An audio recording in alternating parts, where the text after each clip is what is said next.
Good afternoon. My name is Michael Solomon, and I'm a professor of marketing here at St. Joe's, also director of the Center for Consumer Research here in the Haub School. And our center has worked with John's sports marketing team to put together this conference. So on behalf of our center, I'd like to welcome you here. It's great to see all of you here this afternoon. I've been sitting here and listening to all these great presentations about fan engagement, and what I'm hearing is that universally the challenge is, well, you've got all these people who maybe they're circling for an hour to get parking, they've paid a ton of money to get into an event, and the challenge is how do we keep them as stimulated as they want to be when they could perhaps stay home and get the same content or even better. And I'm thinking to myself, now, where have I heard this question before? And I realize, well, the answer is education. We hear it every day as professors because you guys need to be stimulated. You've paid a lot of money, and the parking's a little better here than it used to be, but it's still a problem. Now, one of the things that all the faculty members and those of you, the executives who teach, have encountered this as well, I'm sure, is that when we walk into the classroom, this is what we see. Multiply this by 50. We know you do this. We all know you do this. And so we kind of look at this pad here, and somebody referred to this. This is an iPad Mini. Somebody said this is a woman's product, so I'm feeling a little insecure. But I fit it in my bag too. So we kind of look at this as the enemy sometimes because this is distracting. And Paul, you gave the example of the NFL owner who couldn't understand why people would want to sit in a stadium and still be looking at their phone or their pad. So the question is, do we regard this thing, which is everybody has said is here to stay, as a friend or as an enemy? In terms of engaging the sports fan, do we regard it as a friend or as an enemy? And so I want to introduce our next speaker, who is going to share with you some applications that I think you're going to find really interesting that relate to augmented reality. And there was a little discussion about that this morning. But basically what you're going to see, I think, is that it's very much possible for this to be your friend even though the fan is in the stadium. So I'm very happy to bring up Adekambi Laleye, who is here from the Merchler agency. This is a relatively new, young agency based in Montreal, but also with an office in New York. Adekambi has, in his prior job, was telling me that he commuted from Dubai about once a month or so. So he only had to come down from New York today. I think that was much better. But I think you'll also be able to tell when he comes up on stage that he also played Division I basketball. And so he's got a love of sports as well as a great digital media background. And I'd like to invite you to come up, and I think you're going to really be interested in what he's got to show you. So, thank you.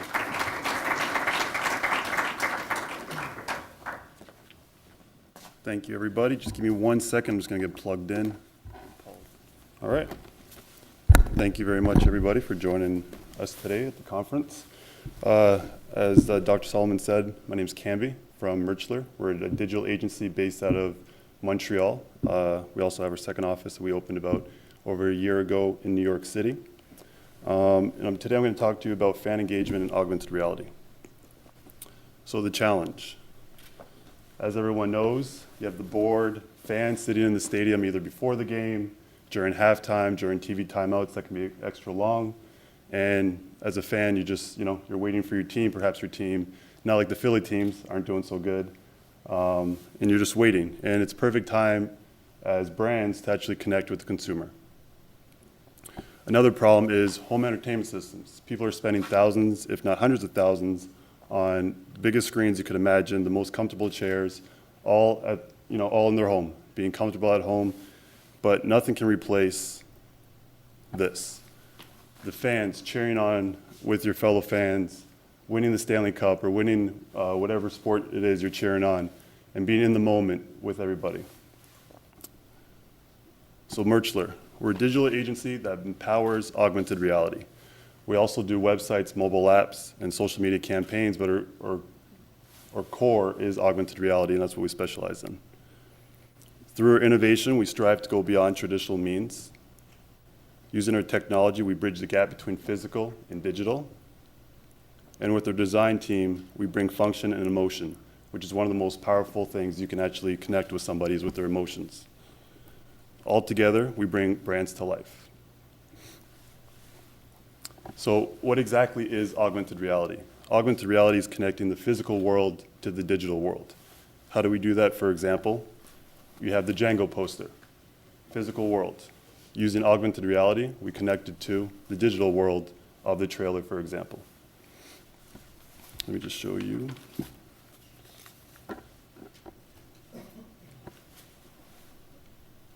Also, augmented reality is not just a vertical, it's a horizontal technology. That means we touch points in terms of gaming, entertainment, education, retail, sports, all across the board. It can be used for a lot of different things. So I'm going to quickly switch to our work. Give me 1 second. So just to talk about a little bit more about augmented reality, there's 4 main components to it. There's video, 3D, geolocation, and gaming. So what we do, as you can see on the iPad, we create apps for our clients. I'm going to show you the Merchler Showcase, for example. Give it a second to load. So we'll close it. So as you can see, it goes directly to the camera lens, so I can see everybody there. I have an example here of the Django poster that we did. So we call these target images. And when, oh, we lost it, sorry. Let's see if we get that back.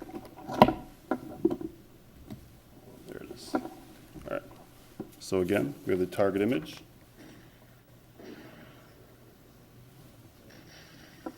So when I move it away, it stops. When I bring it back, right where it left off, it plays. Let me turn up the sound. There's actually volume. This is for the French trailer because we did this for Alliance Via Films in Montreal. Oh no, technology. See, if our team would have done it, there would have been no issues. All right, let me see if it works again. Boom. So you can see in this one, it's got a depth of field, so that's where the 3D comes in. So it actually looks like it goes into the poster. It works from far, from close.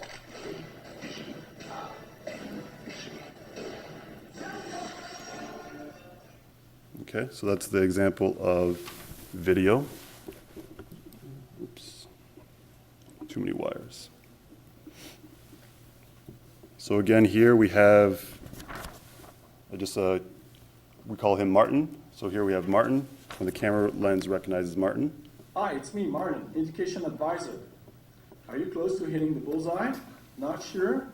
Go ahead, try on target and enter your info. Want to know how? Come join us on Facebook and find out now. Tap on the link. So directly from here, if I was connected to the Wi-Fi, we could go directly to the Facebook page. Unfortunately, I should have done that beforehand. So I'm not. And I'll show you one more example of 3D animation. So one of our clients is Ubisoft, one of the world's largest gaming companies, and I'll explain to you the project we're doing for them shortly, but let me just show you the demo.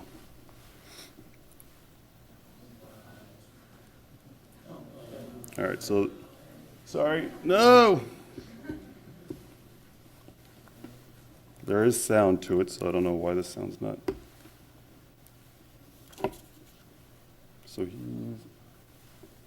So this is a full 3D animation.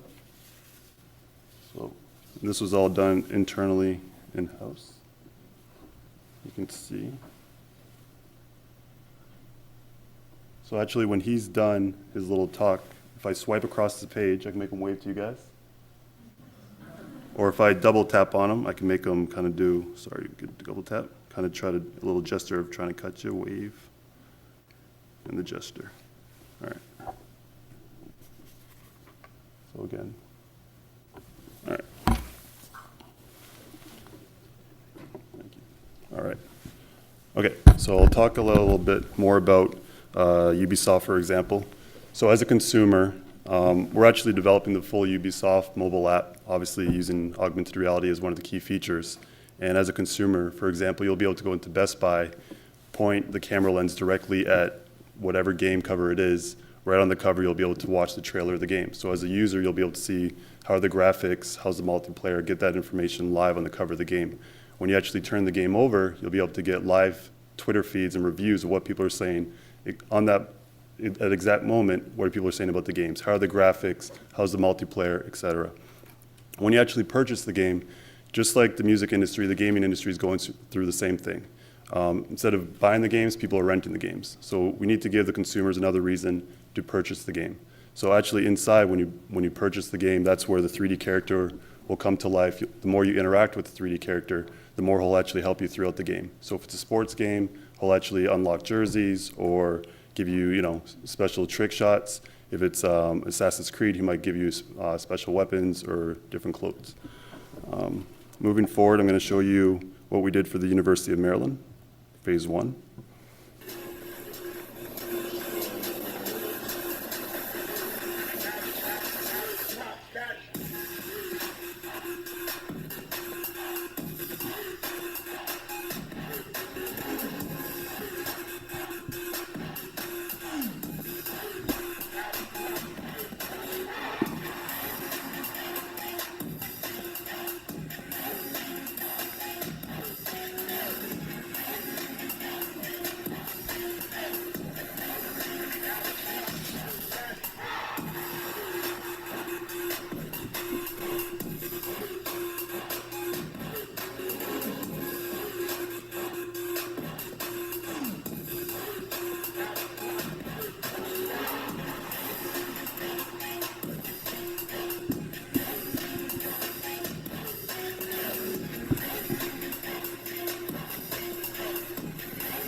All right, so that was actually phase 1 of a 3-phase project.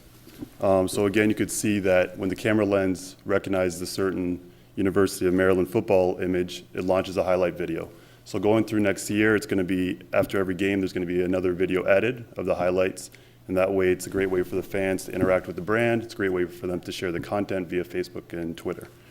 Let me show you what we have planned for phase 2, and then I'll talk a little bit about what we have planned for phase 3. Sorry, I got to switch back to the iPad.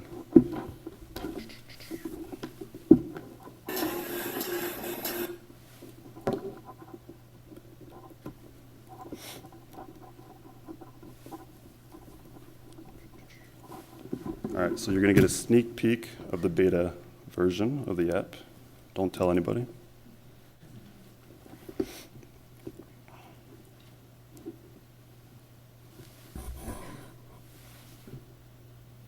Okay, so the first version, when you launched the app, it went directly to the camera lens. But in phase 2, we're adding a little bit more content.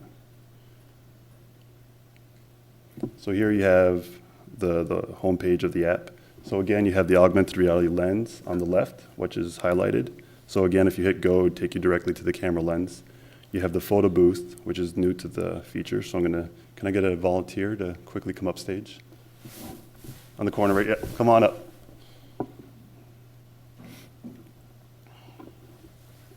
So here, come on up, sorry. What's your name? Matt? Matt, nice to meet you, Candy. Everybody give Matt a hand. Yay. So in phase 2 of the app, we have a whole bunch of different things that you can choose from. So I'm actually going to put the helmet on you, so we'll get rid of that. We're going to put the helmet on you. So you hold up. Can you look towards me? Oh, we lost it. No, hold on a second. All right, so there we are. So we're actually going to put you can move the helmet around. You can size it. We're actually going to put it on Matt here. Try to do a quick job and cheese. All right. Thank you very much, Matt. Appreciate it. So that, yeah. Oh no, we lost it again. So here, obviously from here, you can share it on Twitter and Facebook or email it to a friend. It's a great way to interact with the brand, great way for Maryland to connect with the young recruits, connect with the young fan base, great way, obviously Under Armour is a strong sponsor of Maryland University, to Under Armour to get some free publicity. So from here, we're actually going to go back. And then the third part of this app is actually 360 photos. So here we actually haven't done the production for this yet, but we're going to actually shoot the stadium, the locker room, and the gym. And this is a great way for fans to get an inside access view of something that they not necessarily get a chance to see.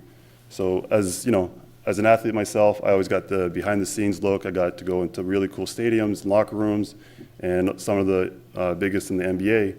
And as a fan, I like to know what's going on behind there, what do the facilities look like, et cetera. So for example, this is just a demo that we have. I'll just show you the stadium. So when you actually turn the iPad left and right, it uses the gyroscope of the iPad. So picture as a fan, if this was the center field of the Terps stadium, where you can actually see how does it look like standing in center field, or how does the locker room look like, or how does the weight room look like, or as a recruit, you're thinking about going to Maryland, getting that extra content, getting that extra information that might not be available to. And then this is still the beta version, but in the final app, you'll be able to actually swipe left and right, up and down, instead of actually having to turn it if you don't want to.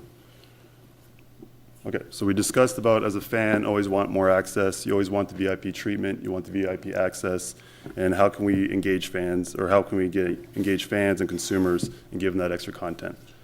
I showed you the phase 1 of the mobile augmented reality lens. We also discussed the photo booth, which you saw. And this will be able to take to the whole nother level of being able to try on merchandise. And what's next for University of Maryland? So phase 3 for the project is actually very similar to the photo, or to the 360 photo, but it's going to be a video. So just picture, Saturday night, the lights are on. As a fan, you never get to know what's going on behind the locker room. You never get the chance to run out of the tunnel. You never get the chance to run out to the middle of the field. So we're actually going to shoot a 360 video, very similar to the photo, where you'll be able to go left and right. So it's actually shot with 5 cameras. And as a viewer watching it, you can watch it 1,000 times and get a different experience every single time. So you can actually see what it's like running straight forward, what it's like running to the right, or looking behind you and having the team follow you out of the tunnel. So that's going to be phase 3 for the Maryland app. So Merchler, what does it actually mean? It started from Merchandise Loves Augmented Reality. That's how our company was formed in 2009. So as a technology company, we're actually kind of old. Everybody knows that the tech world, everything just moves really quickly. So merchandise. In 2009, our CEO actually was in the music industry and had an artist, and he was releasing a new album. And he looked around for different technologies, and augmented reality has actually been around for about 10 years. And around the time is when the iPhone 3 came out, and he was looking for different ways to separate his artist from everybody else. So he actually released the first augmented reality app for an artist in 2009. And what it was really simple. It was the artist's picture on a t-shirt, and it was 3 different t-shirts and 3 different images. And every image played a different video.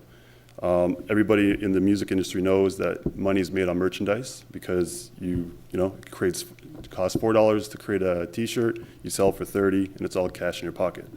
So he actually sold a lot more merchandise, made a lot more money that way, and the light bulb came on. So he started Merchler. And the next step that we want to be able to take it is not only displaying content on that merchandise, but it's actually being able to purchase the merchandise itself. So think before of click to purchase, now think point to purchase. Being able to see a jersey that you like, or a hat, and being able to hold up your iPhone, your iPad, or Android device, and being able to purchase that jersey or that t-shirt right off that fan's back. So here we have B2B. We add value to the sponsors. We have B2C. We have fan engagement in stadium and fan offsite. And then we have B2P with advanced recruitment, team building, and brand building. Just a couple quick stats. Obviously, everybody knows that the mobile world is growing, and more smart devices are out there. And just to talk a little bit more about augmented reality, in 2010, shortly after the company was formed, augmented reality was actually a $1 million worldwide industry. Last year, it was a $300 million. And it's projected in 2017 to be a $5.1 billion industry. So you can see that it's growing, everyone's jumping on board, and everyone's getting with it. So the future and how we see augmented reality. Has anybody in here experienced Google Glasses? Nobody? All right, luckily I have. So I can tell you about it. My personal opinion, it's when Google does something, they do it all the way, so it's going to be here to stay. It actually gave me a headache after about 5 minutes of use, but it's really neat. The fact that it projects everything, kind of like a heads-up display, where you can check the weather, get information, and this is augmented reality, laying digital content over the real world. And it's actually quite a unique experience, and of course you get stares when you're walking down the street using it.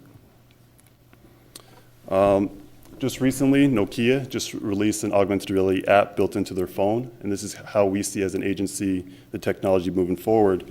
Instead of actually creating apps, individual apps for our clients, that the augmented reality lens is going to be embedded already into the mobile phones.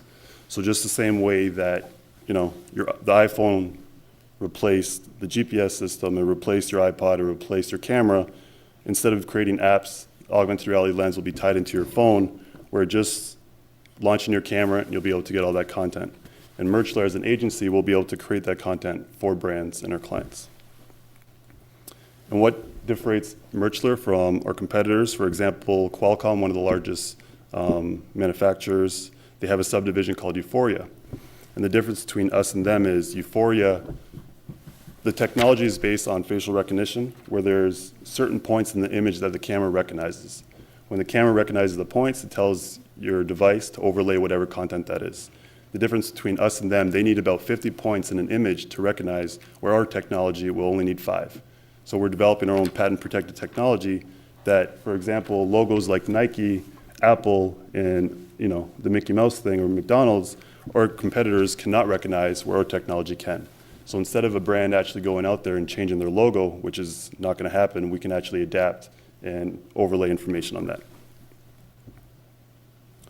So there's 2 main ways of creating augmented reality. You can actually tie it directly into the phone. So when we create the app, all the information can be embedded, or the content itself can live on the cloud.